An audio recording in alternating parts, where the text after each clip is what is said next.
Jeff is a 19-year-old male college tennis player who recently suffered from a syndesmotic ankle sprain, also known as a high ankle sprain.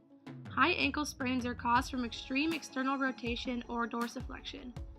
Jeff wants to complete his rehabilitation program so he can return to play before his first college game. The main structures involved are the tibia, fibula, anterior tibiofibular ligament, posterior tibiofibular ligament, and the interosseous membrane. Due to the lack of blood flow to this area, it takes about 6 weeks for the high ankle sprain to heal. The first rehabilitation exercise is 6 and down. This is a drill that works on the transition out of a lateral side step. 6 cones are placed roughly 3 feet apart.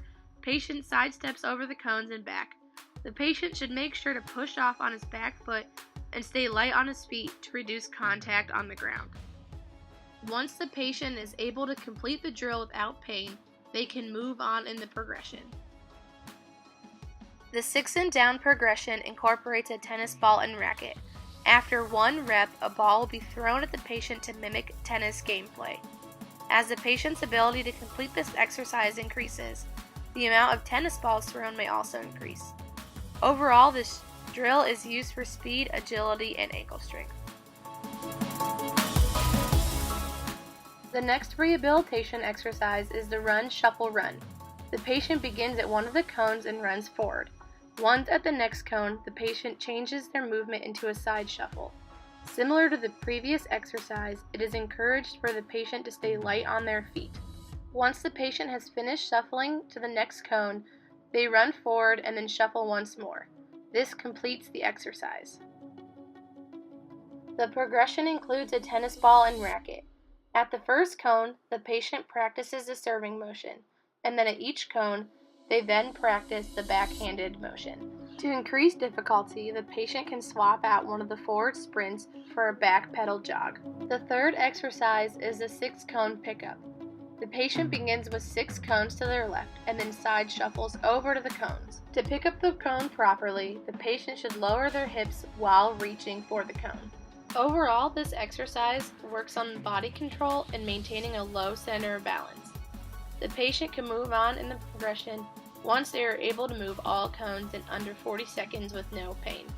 The progression of 6-cone pickup swaps out the cones for 6 tennis balls.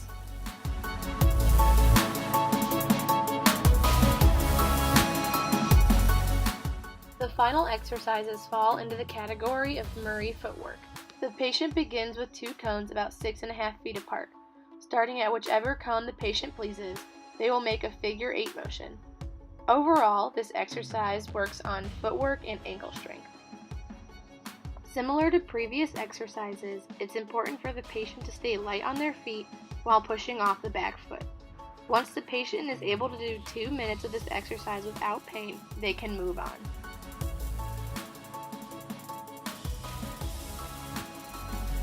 The progression is similar to that of 6 and down. After the patient completes 1 rep, tennis balls will be randomly fed to him. The patient can hit the ball with whatever stroke they please.